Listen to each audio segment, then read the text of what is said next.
हरे कृष्णा। मेड़ता से लौटकर दूधाजी ने अपने कामदार को कुछ सवारों के साथ पुष्कर भेजा कि योगी श्री निर्वित्यनाथ जी वहाँ हो तो उन्हें ससम्मान मेड़ता ले आए। इसी बीच ब्रज के एक प्रसिद्ध संत श्री बिहारी दास जी अपने दो शिष्यों के साथ घूमते हुए मेड़ता पधारे। दूधाजी की प्रार्थना स्वीकार करके वे कुछ दिनों के लिए वहां ठहर गए। मार्गशीर्ष की पूर्णिमा को श्री चार भुजानाथ के मंदिर में भजनों का आयोजन किया गया।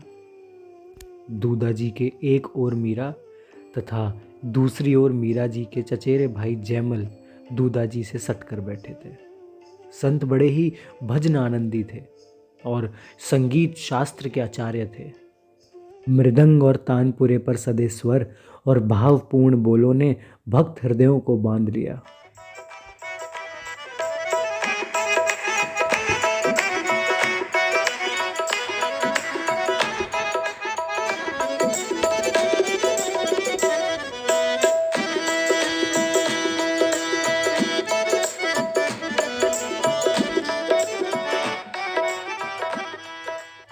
मीरा जैसे उन भजनों में रमती जा रही थी। मीरा की अपने ठाकुर जी से प्रीत और गहराती जा रही थी। राव दूधा जी के पास बैठी मीरा सोच रही थी ये संत कैसे डूब कर गा रहे हैं, जैसे जैसे भजन के बोल इनके नेत्रों के सामने प्रत्यक्ष रूप से घटित हो रहे हों। कैसा मीठा और गहरा स्वर है इनका। क्या कभी मैं ऐसे गा सकूंगी? मीरा एकाग्र बैठी सुनती रही। दूधाजी की आंखों से आंसू झर रहे थे। अन्य श्रोता भी मुग्ध थे। आधी रात बीतने पर संत ने तानपुरा भूमि पर रखा। चारों ओर नीरव शांति थी। सर्वप्रथम मीरा ने ही मौन भंग किया। बाबूसा, ये नारद जी हैं, यह वीणा है। उसने तानपुरे की ओर संकेत किया। जोशी जी महाराज ने बताया था कि नारद जी वीणा और करताल बजाकर भजन करते हैं।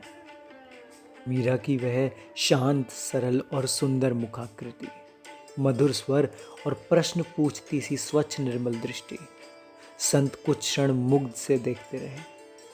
फिर धीमे स्वर में बोले, मैं तो प्रभु का तुच्छ दासों का दास हूँ बेटी। संत राजमहल में ही ठहरे थे। रात्रि के चतुर्थ प्रहर के पूर्व ही उनकी नींद उचट गई। शैया त्याग कर वे कक्ष के बाहर आए।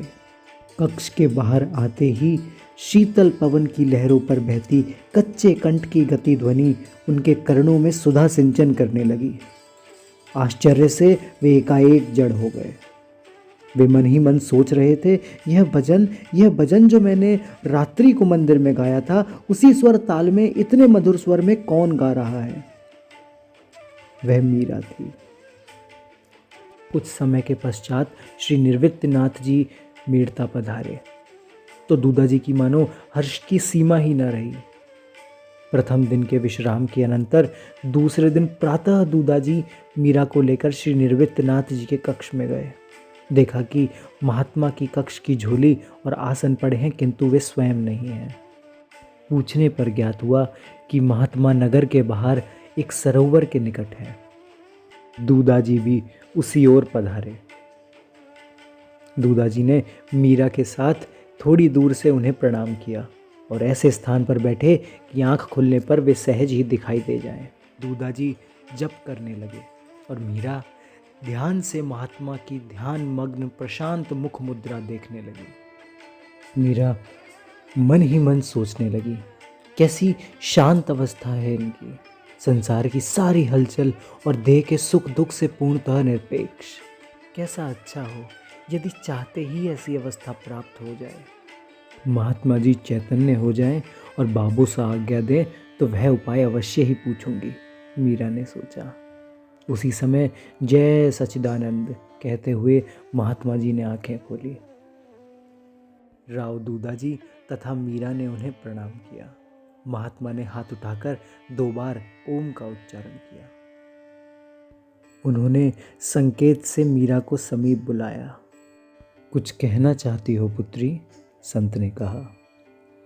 हुकुम? मीरा ने हाथ जोड़कर विनय युक्त स्वर में पूछा।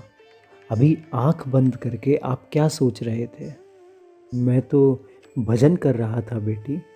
आपके पास तो एक तारा, तानपुरा, करताल या मृदंग कुछ भी नहीं है, और न ही मुख से आप कुछ बोल या गा रहे थे। हमारे यहाँ पहुँचने का भी आपको ज्ञान नहीं था। बिना बोले और बिना वाद्यों के भी भजन किया जा सकता है। आपके ठाकुर जी कहाँ हैं महाराज? आप उन्हें साथ नहीं रखते? मैंने तो सब संतों के साथ ठाकुर जी देखे हैं। बाबा बिहारी दास जी के पास भी ठाकुर जी हैं। भोली सी मीरा ने जैसे प्रश्नों की झड़ी लगा दी। संत ने उत्तर में कहा, मेरे ठाकुर जी मेरे भीतर रहते हैं। उन्हें कहीं से लाना अथवा ले जाना नहीं पड़ता। वह तो आपने बताया था पहले कि अंतर्यामी रूप से वह निर्गुण ब्रह्म है। क्या आप उन्हीं का भजन कर रहे थे? भजन तो भजन होता है बेटी, निर्गुण या सगुण किसी का भी हो, ईश्वर का ही होता है। मीरा ने स्नेहपूर्वक अपनी बात कही। क्या ऐसा भजन मुझे भी सिखा देंगे आप? गाकर भजन करना तो थोड़ा थोड़ा आ गया है मुझे। मीरा की असाधारण योग्यता देखकर श्री निर्वित्तनाथ जी ने मेड़ता में रहकर मीरा को योग की शिक्षा देना स्वीकार कर लिया। एक दिन मीरा ने महल के बाहर बारात को जाते हुए देखा और अपनी माता से सवाल किया, बाबू ये इतने लोग सज धज करके गाजे बाजे के साथ कहाँ जा रहे हैं? मीरा की माता ने उत्तर दिया, यह तो बारात आई है बेटी। बारात क्या होती है बाबू? यह इतने गहने पहनकर हाथी पर कौन बैठा है? यह तो बींद है बेटी, अपनी बीनड़ी को ब्याहने जा रहा है। अपने नगर सेठ की बेटी है ना, उससे विवाह होगा इसका। मीरा ने भोलेपन से फिर प्रश्न किया, सभी बेटियों के वर होते हैं क्या? सभी से ब्याह करने बींद आते हैं? मीरा की माता ने उत्तर में कहा, हाँ बेटा, बेटियों को तो ब्याहना ही पड़ता है। उस ओर मीरा ने ध्यान न देकर पूछा, तो मेरा बींद कहाँ है बाबू?